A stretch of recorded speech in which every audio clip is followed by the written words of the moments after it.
I always laugh because the audience that's here has been hearing me talk for at least a minute. So welcome to all of us.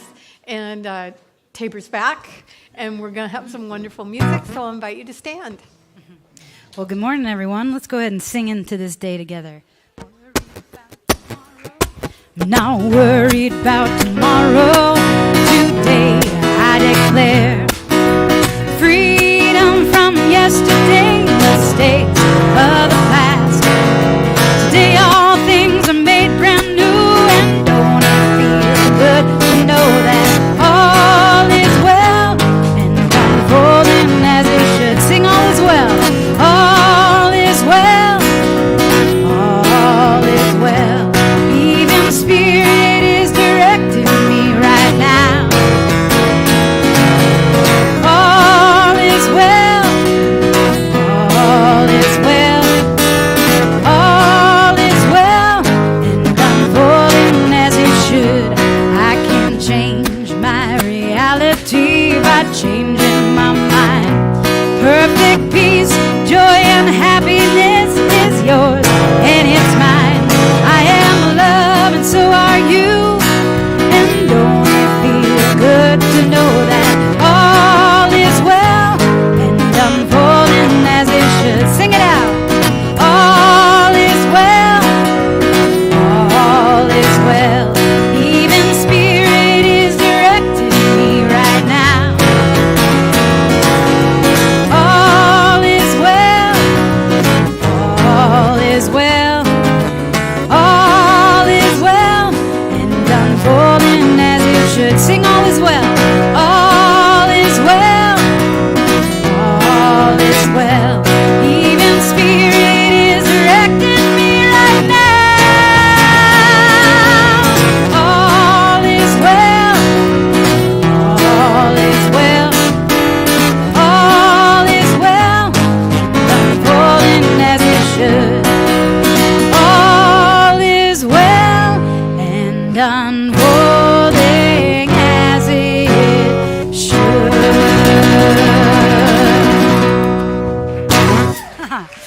All right, we'll take a minute to greet some of those friendly faces out there.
welcome here.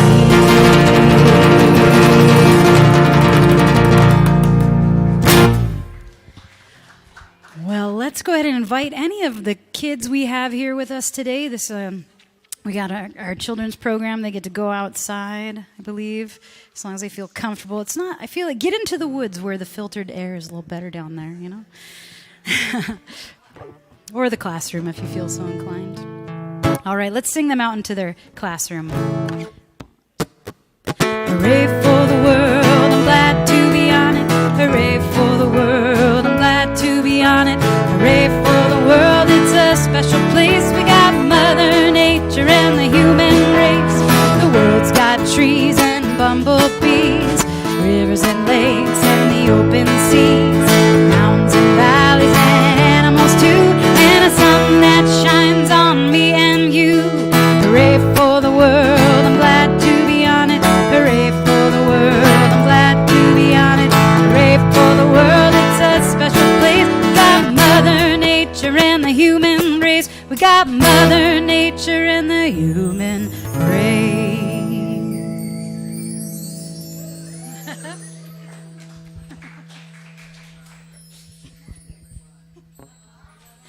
Good morning, everyone.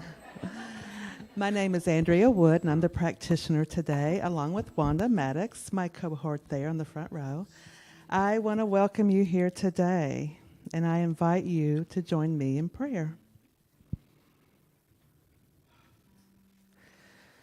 So know with me as I know that there is only one presence, one power, one vast unlimited spirit.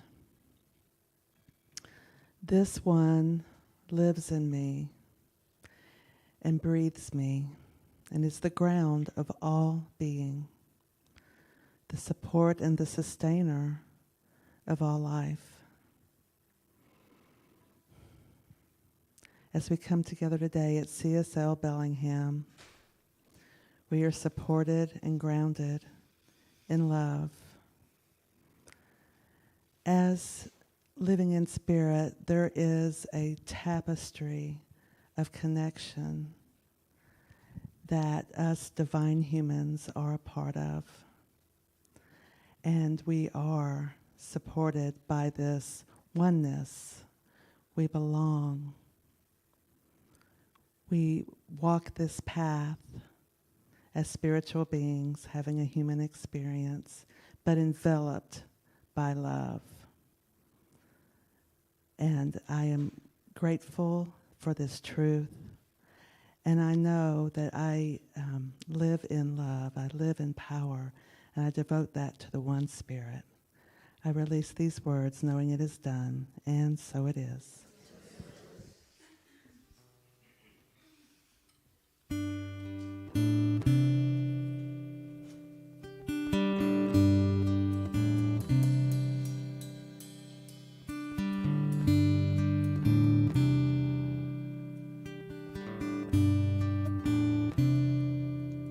So sacred, so secret, so precious, this love.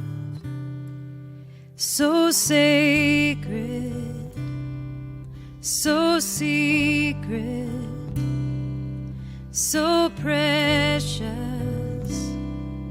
this love. Let's sing that together.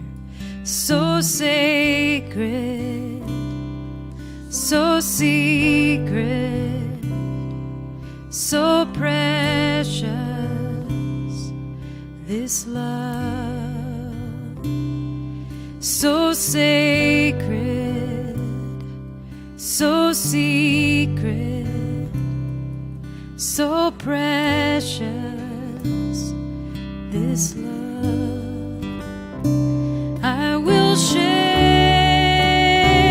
I will share, I will share, I will share, I will share, I will share this love.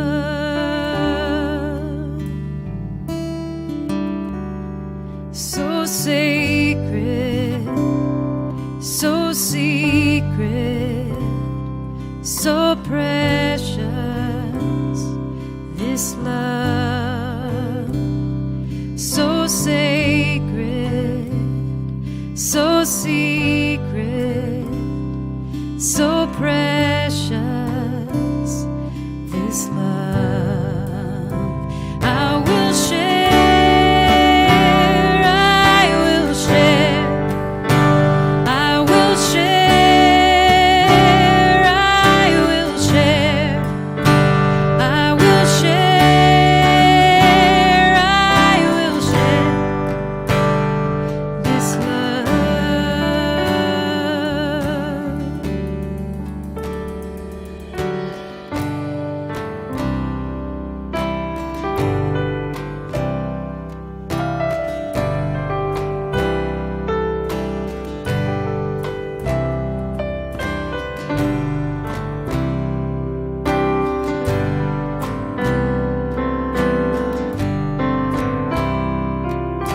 So sacred, so sacred, so secret, so precious, this love, so sacred, so secret, so precious, this love I will share, I will share, I will share, I will share, I will share, I will share this love. I will share, I will share, I will share, I will share, I will share, I will share, I will share this love,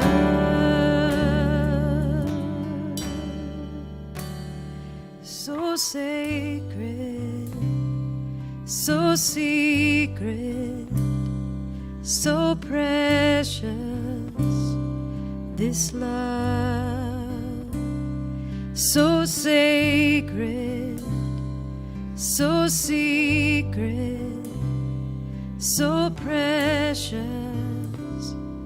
this love.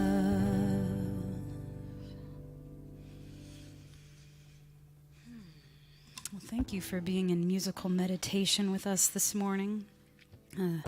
This song is new to me, and we've adapted it sort of just to make it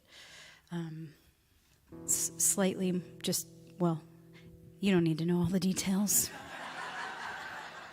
It's a great song. All that to say is that I was learning it yesterday, and I was like, we're just going to introduce it today as is, like this, just, and so I've included the lyrics, and hoping that you'll catch on and sing along with us this morning.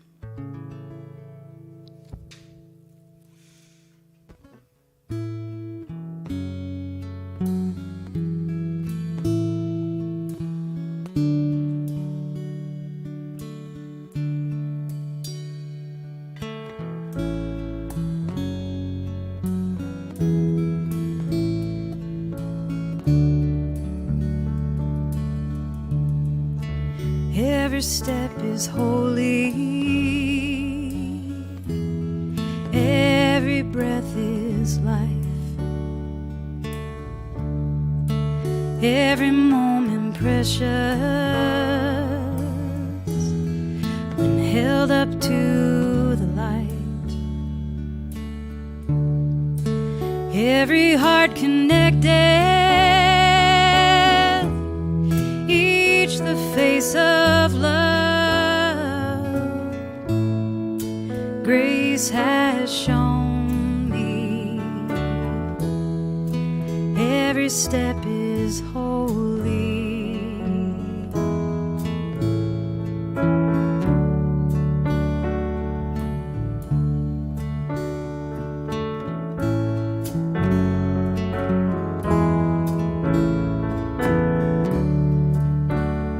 Every step is holy, every breath is life, every moment precious when held up to the light. Every heart connected, each the face of love. Grace has shown me that every step is holy. Let's go ahead and sing that again together. Every step is holy. Every step is holy. Every breath is life. Every moment precious when held up to the light. Every heart connected, each the face of love. Grace has shown me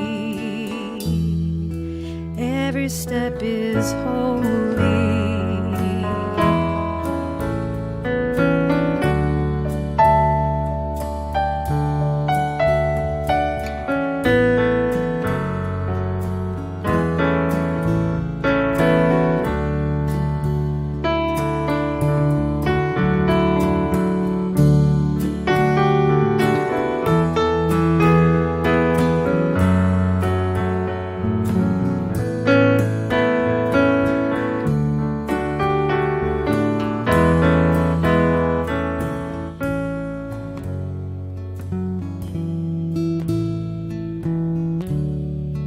Every step is holy. Every step is holy. Every breath is life. Every moment precious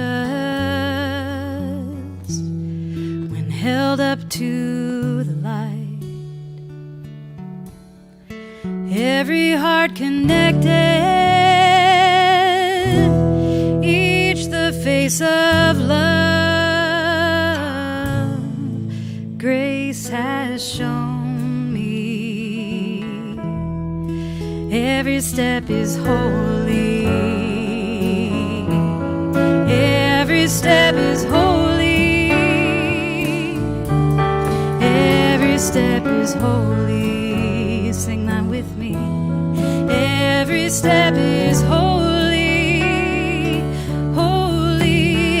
Step is holy. Every breath is life. Every moment precious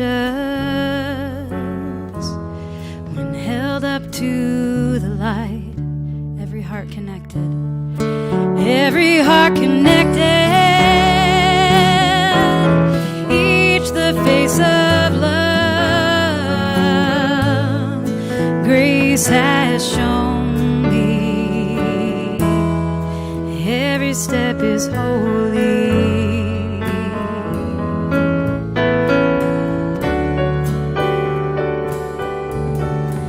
Every step is holy.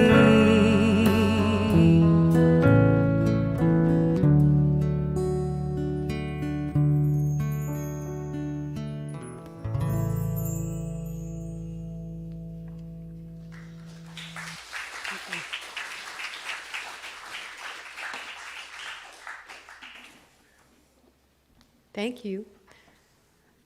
Always great. Sometimes, even after speaking for 35 years, I have a nervous morning, and today was one of those. And so I did all my little things I've learned to do, but I'm still nervous, so I guess I'll deal with that. I wanted to tell you that because this topic actually is important to me. It's how to take compassionate action. And it has to do with our monthly theme, which is tapping the lodestone of belonging. And so, of course, I've been saying, and so has Reverend Zena, that, you know, lodestone is naturally magnetic. And in ancient times, they used these to be able to create compasses that would guide them as mariners on the sea. And so tapping the lodestone is basically intended to kind of put us back into our own magnetic north and who we are, and also understanding that we belong to a larger circle of belonging. And so how to take compassionate action is kind of the closing talk of this series of talks we've been having about belonging. And this one is important to me because our organization, the Centers for Spiritual Living, has, since I began when I was 18 as a student, lo these many decades ago, our organization has wonderfully transformed and grown and matured and opened itself more and more to the teachings being applied in lots of wonderful and not particularly new, but new to our organization ways. And so over the last decade in particular, our organization has taken more and more of a role in taking compassionate action with social issues. And that's wonderful. And as you might imagine, maybe you've had this struggle in your own life. Some of the ministers that have been in ministry as long as I have are struggling with that. I'm not, but many people struggle because the way we were applying this teaching was for personal illumination and growth for a long, long time, which is great, and you have to do that. But then for all of us, you may have noticed that that's good, and that's the starting point. And then there's the application process to the world. And so I wanted to talk about how to take compassionate action in a global sense for a moment. But I want you to come with me on the journey that I'm on, which is understanding that we're sort of like, did you ever see those Russian dolls that, there was embedded in each one, and you open the big one, and then there's another one, you open that one. I was fascinated with those as a child. And so you get down to the tiniest little one. We're sort of like that.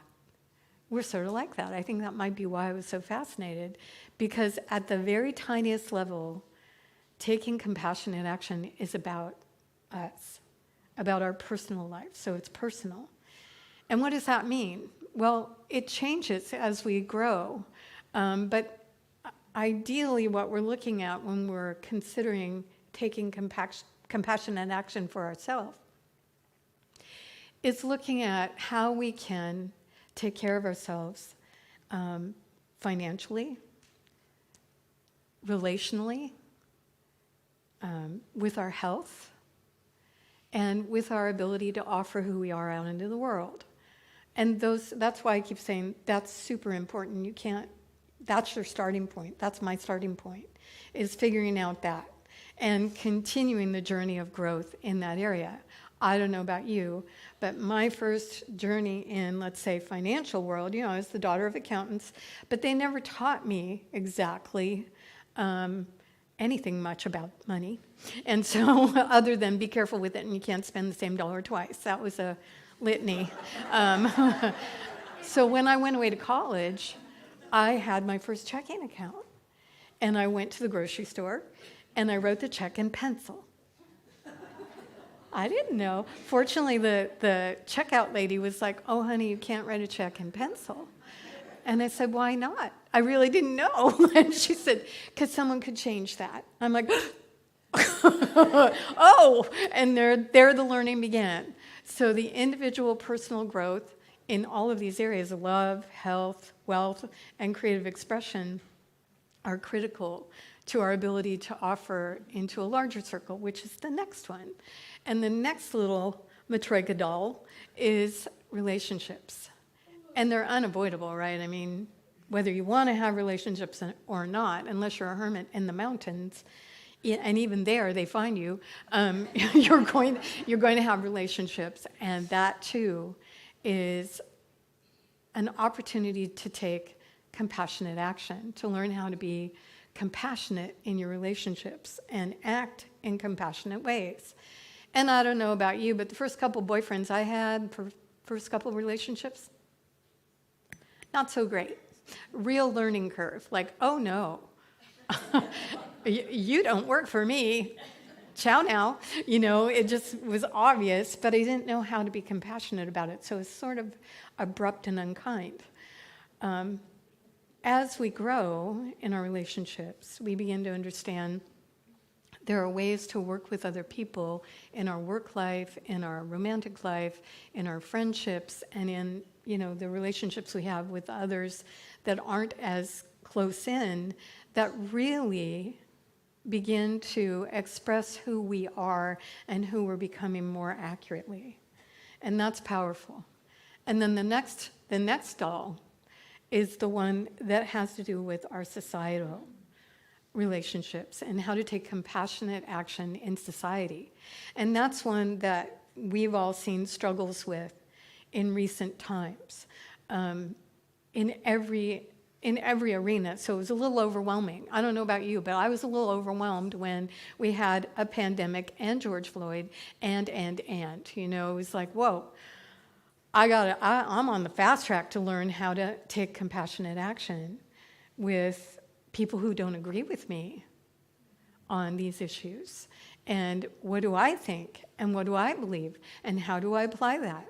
At a societal level, what do I do? How can I take action that is actually true to my own self? Did you wrestle with that? Come on. Yeah. Thank you. I didn't think it was just me, but thank you. And then the last one is global. And of course, we're dealing with a global issue, which is climate change and all of its ramifications, fires and floods and hurricanes and tornadoes and you name it. But there's other global things that we are participants in, and that's my point here, is that you and I are like those dolls, and we participate on all those levels. It's just how consciously do we do that? And how can we take compassionate action in each of these realms at the level of growth that we're at? And so I was thinking a lot about this. This is why I was a little worried about this talk, because it's been an active learning process for me over the last 4 or 5 years especially, with some of the global and societal issues that you and I are working with. So what helped me a lot was understanding something that Rupert Sheldrake brought to the table. He was a scientist. I think he's passed.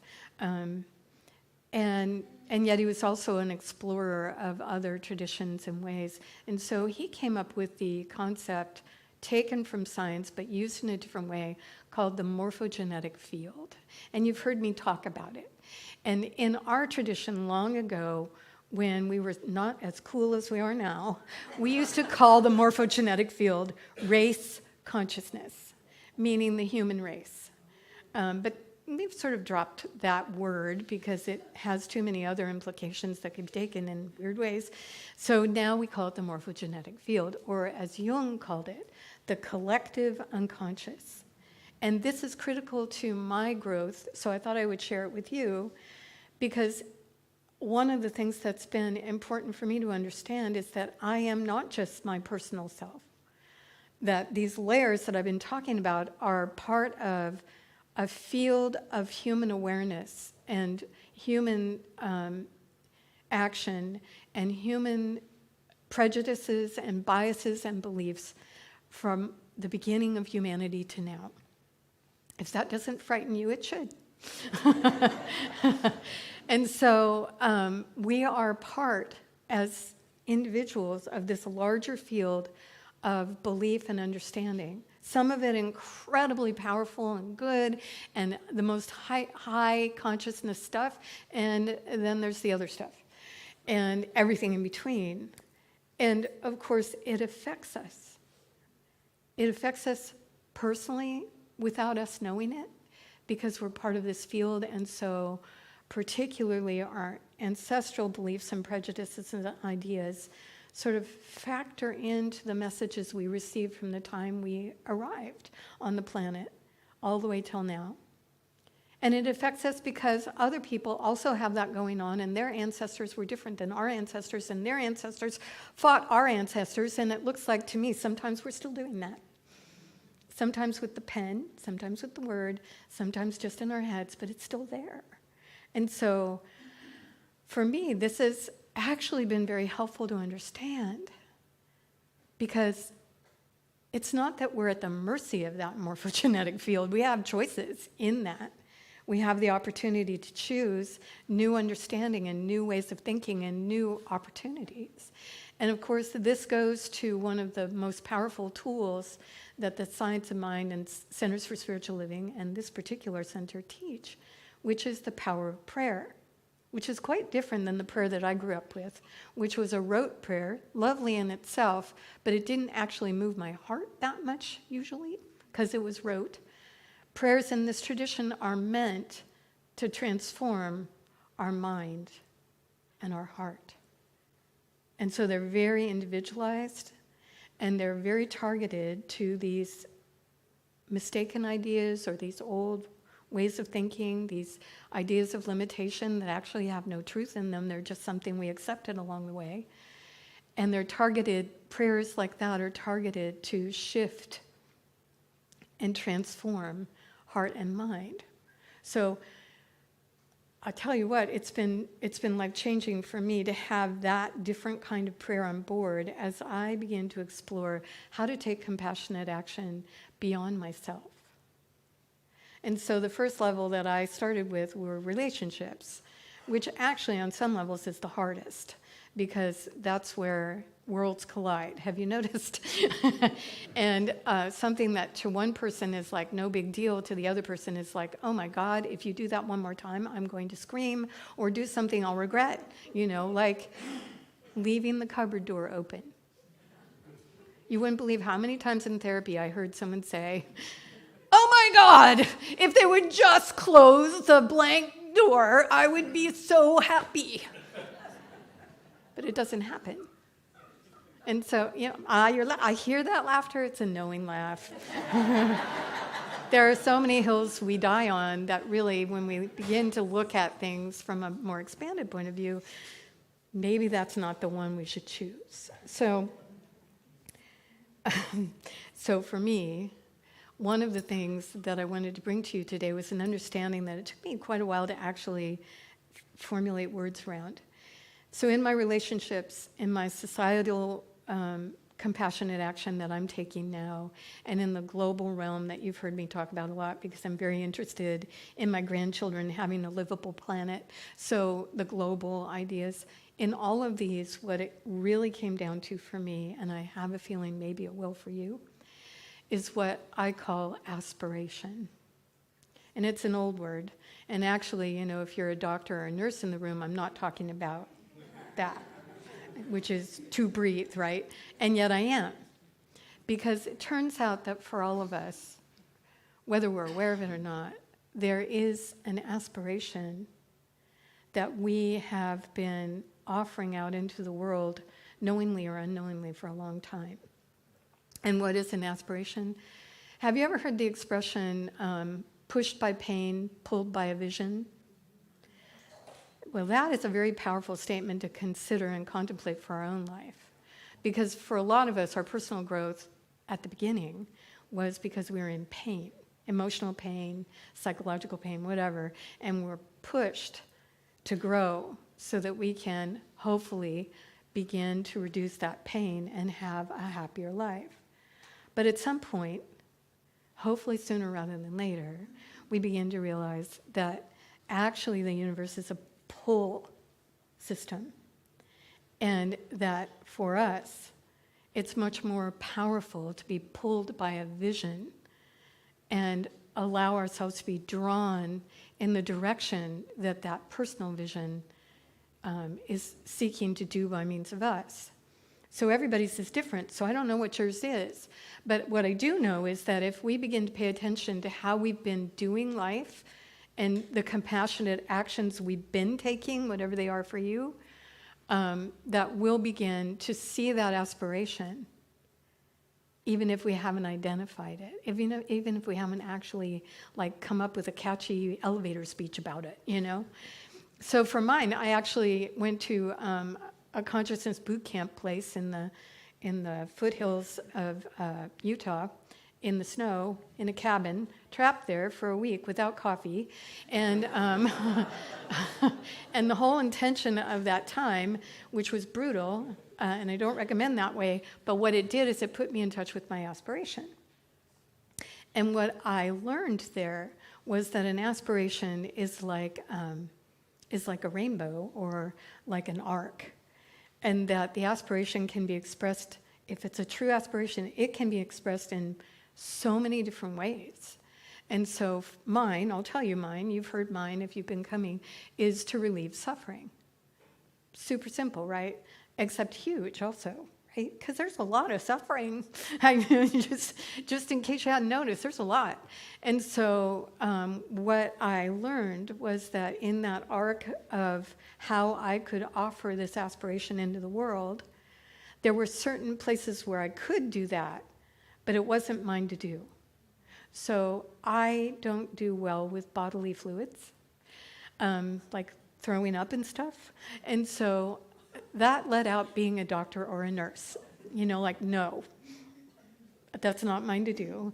I will go to the hospital, that took me a while, and I will be with people who are suffering, but I can't do that part.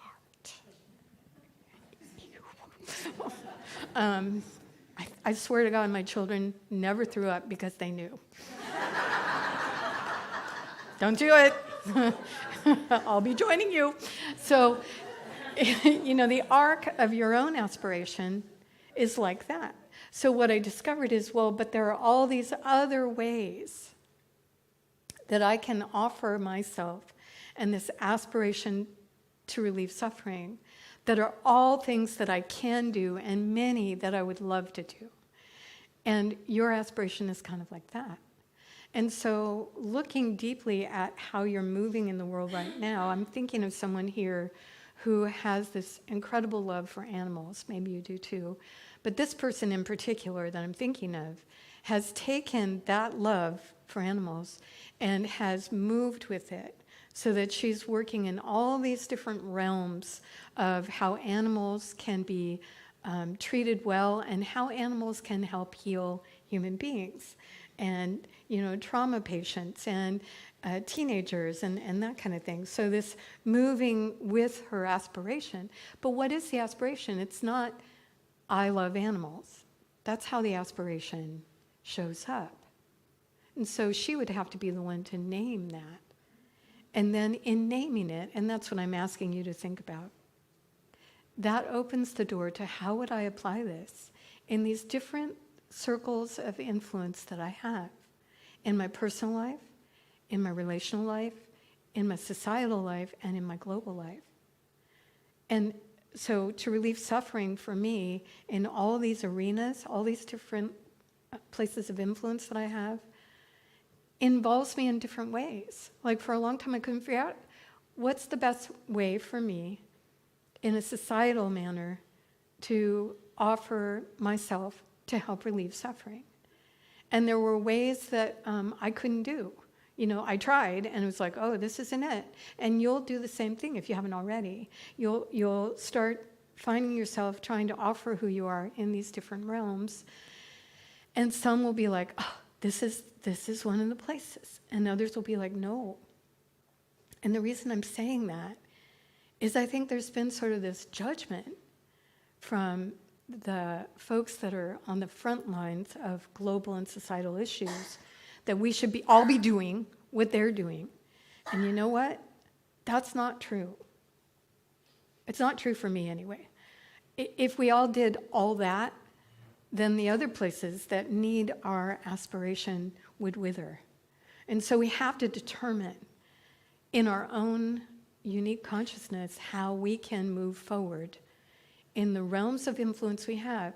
And the thing is, one of the things that stops us, I'm going to go a little over time. Are you okay with that? Yep. Okay. Is despair. I don't know if you've had despair about the world, about society, about your relationships, or about yourself, any of those realms. But despair is a killer of aspiration. It tells you that no matter what you do, it's not going to matter. You don't matter. You can't make a difference. It's not going to change.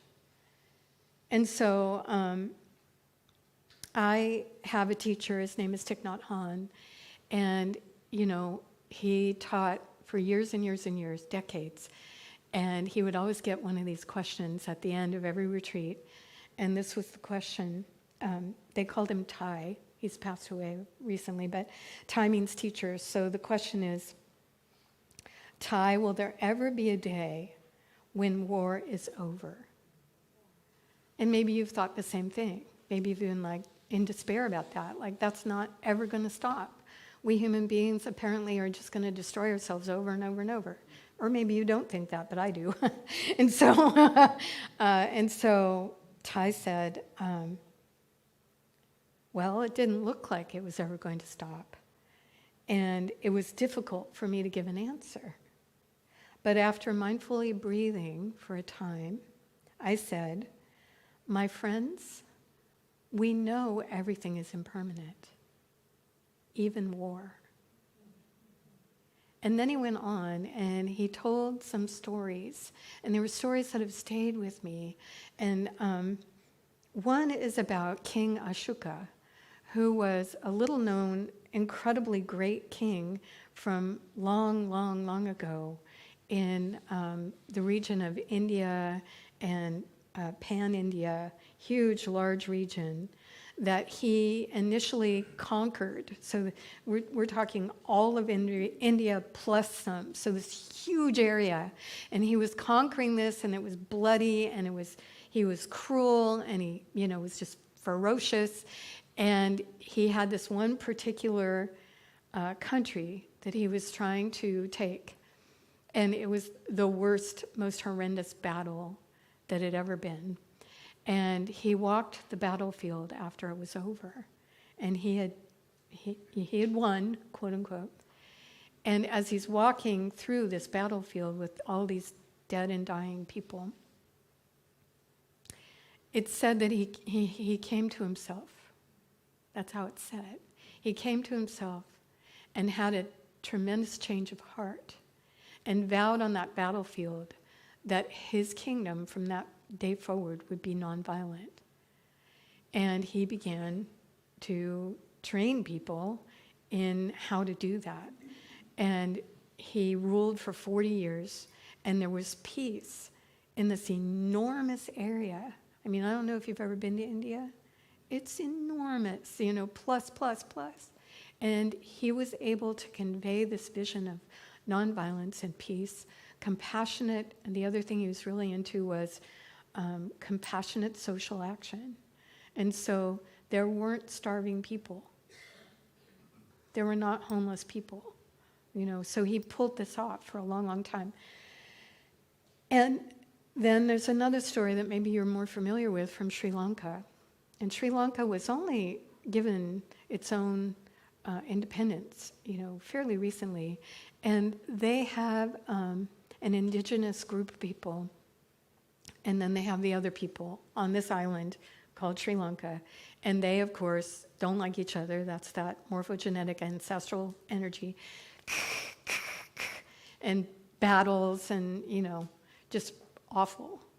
And so into this walks a doctor, Dr. Ari, and his full name is Ari Ariarantna. And Dr. Ari was part of Gandhi's teachings and brought them to Sri Lanka, started an organization, and decided that the only way that Sri Lanka would survive is if he could create not only this organization, which is an organization that has nothing to do with governments, has nothing to do with sides, but has everything to do with mobilizing people at a village level to do what needs to be done for the well-being of their community. So these folks build roads, and they build wells, and they do whatever is needed. They build schools, and on it goes. And so he was organizing these people, and he has this huge organization now all over Sri Lanka. But he decided that wasn't enough, that he needed to come up with a 500-year peace plan. And everybody laughed at him. 500 years is 7 generations. Ring a bell? Some other indigenous people talk about that, right? But so 500 years, and everybody's like, how can we do a 500-year peace plan? We're not even going to be here. And he's like, well, it took us 500 years to get to this place. And so it's going to take that long to heal, I would say, the consciousness. So he set about implementing this peace plan. And it's working. It's not working all the time. Those people still, there's still all this, strife and all that. But in the villages, people join together and do what's needed all over Sri Lanka, below the surface of all the governmental and the, ancestral conflict. So is it perfect? No. But what's really interesting to me is, as I was reading about this organization, which is called Sarvodaya, unbeknownst to me, it's been applied here. Did you know that? And so if you go around in Bellingham and you've probably seen the little libraries, right? That's part of it. But you may also have seen an offshoot of that, which are the little food banks around town where people put food into these little house things on poles, so that anyone who needs food will be able to have food. That's part of that idea of community members addressing what's needed. And that, my friends, is tapping the lodestone of belonging.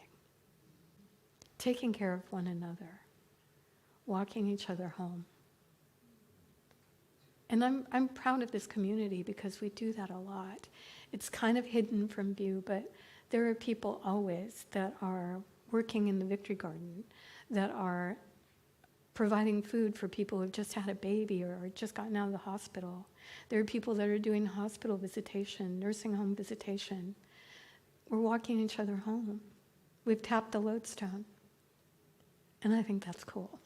So I'll do a prayer for that and invite you to consider the levels of influence that you have as we move out from this day.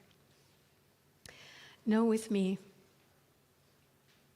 first of all, that despair has no place in me, and I know that for you. That actually the truth of the matter is that each one of us is a divine, powerful, loving expression of the One. And that in our own very unique way, we have been empowered to move forward with our unique offering into the world, an aspiration that will carry us and keep us young for all the years of our life, for it is refreshing and vitalizing and powerful and good. And so I remember my aspiration now, and yours, and call it forward even more mightily, more powerfully, as we enter this time in the world, knowing that each of us joined together, giving the gifts that are ours to give, makes a huge difference, no matter what anybody or even our own mind says. The truth of the matter is that we were born for this time with the gifts that we carry and offer, small and large. And so I accept for you, as I know for myself, that anything and everything we need for those gifts to be brought forward and influence the world, the relationships we have, and ourselves in deeply powerful and positive ways, we have. And these gifts come to support us so that we may be the place where Spirit shows up. I accept that role. And if you do, join me in saying, and so it is. Thank you. Thank you.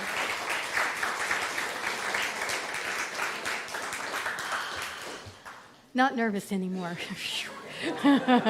Our ushers are waiting to come up and receive an offering. If you have the ability to give to the center, those gifts are precious to us, and we thank you ahead of time for anything you can give.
I belong to the earth. I belong.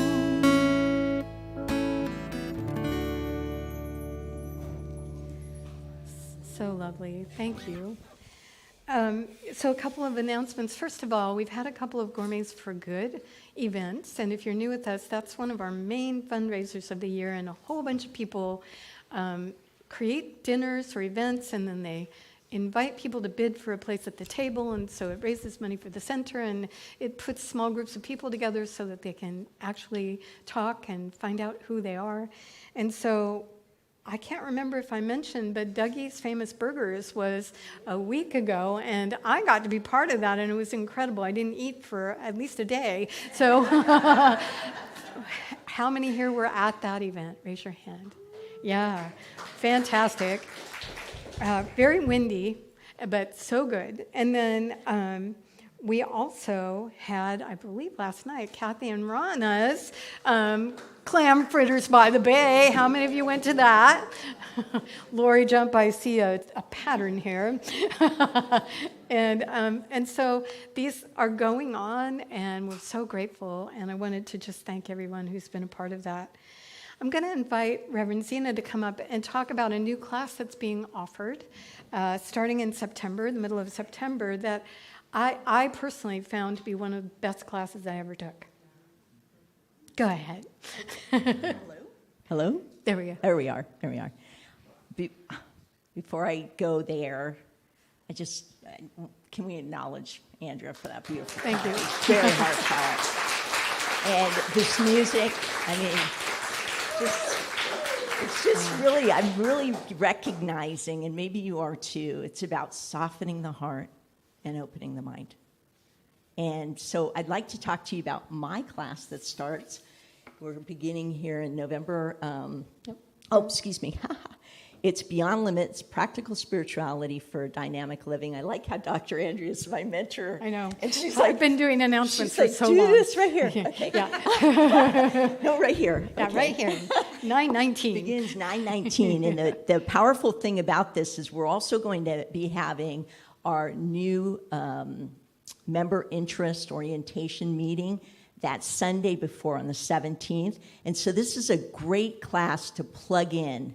And what I mean by plugging in is really kind of following what Dr. Andrea was talking about, looking at our relationships, looking at our abundance and even our financial ideas about who we are and how finances and abundance affect our life, looking at health and harmony, both mental and physical, looking at the death and dying and what does that provoke in us and how can we explore it in different ways.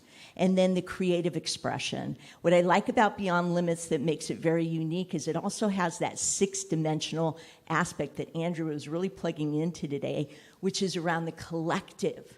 Like what is ours to do in the world? So it's going to be a very deep, conscious, moving class where we can all come together and share in practical spirituality that can really improve our lives. And so, again, we will be beginning 6 to 8:30 p.m., 9/19, so September 19th, and we'll be meeting in the classroom, unless we're a really, really big class, then we'll meet in here. And I invite especially anyone who's new to come try the first class. See if it fits where you're going. See if it fits how you're feeling about wanting to really empower yourself and move beyond the limits that society, growing up, different kind of elements have influenced you to maybe not step out boldly into your life. Thank you very much. Thank you.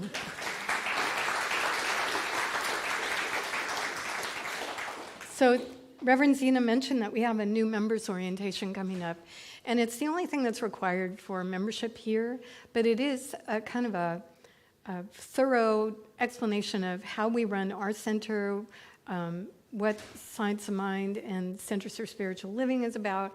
And if you've been wondering about membership, I would encourage you to sign up and come to this. It doesn't mean you have to become a member. I know that many of us are sort of mavericks spiritually and a little leery about joining things, but it's really informative, and you're welcome to come and be a part of it. The sign-up is at our Ask Me desk in the coffee hour room, the classroom, and it's on September 17th, and it'll be about an hour, hour and a half. So we'll have some snacks available so that we can go right into the membership meeting, and you'll get to meet the leadership team of our center. It's really a valuable thing to do. So that's September 17th. And then there is a Zoom conversation, a spiritual conversation that's going on monthly, once a month. It's called Conversations in Consciousness, and it's coming right up tomorrow. It's on Monday evening from 7 to 8 p.m. on Zoom.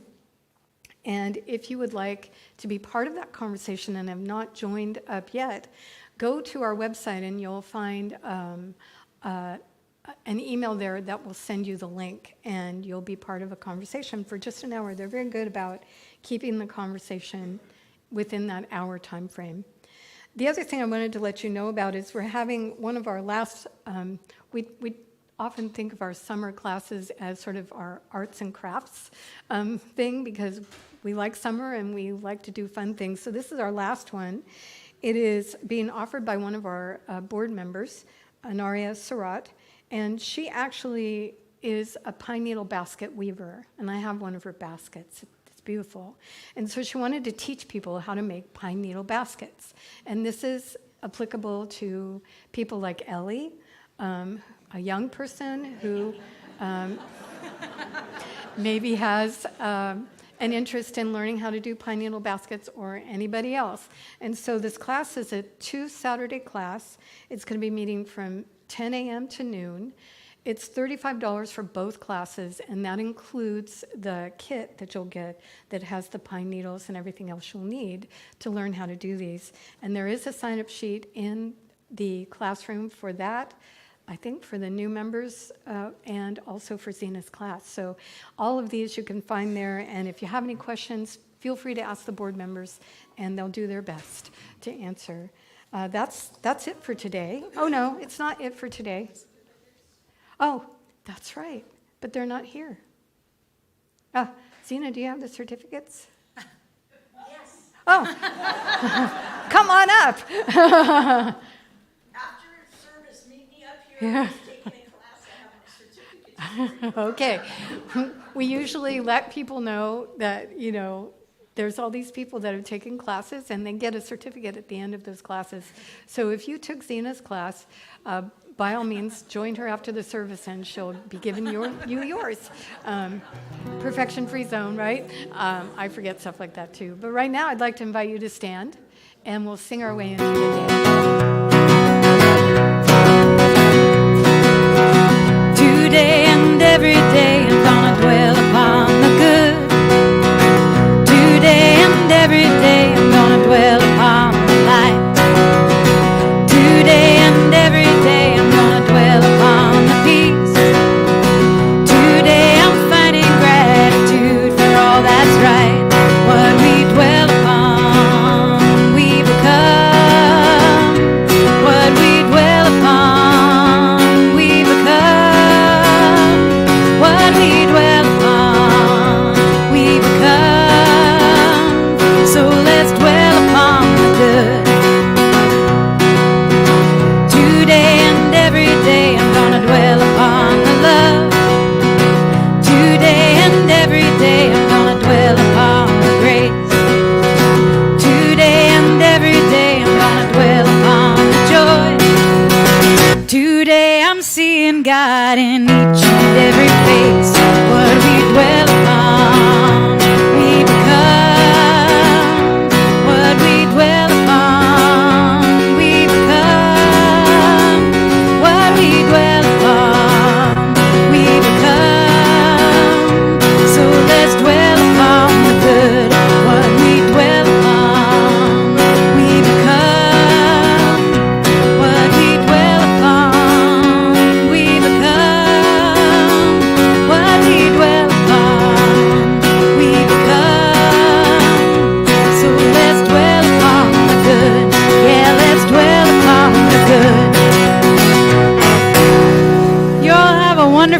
If you took a class and we got a certificate for you up here, meet Zena up front. Have a lovely week.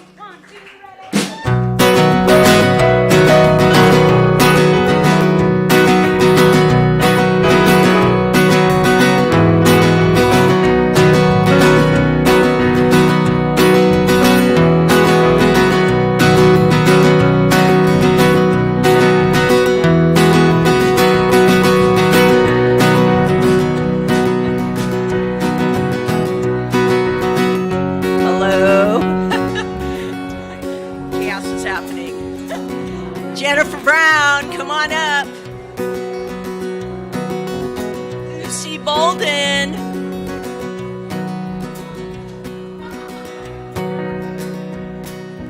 Carol Baker.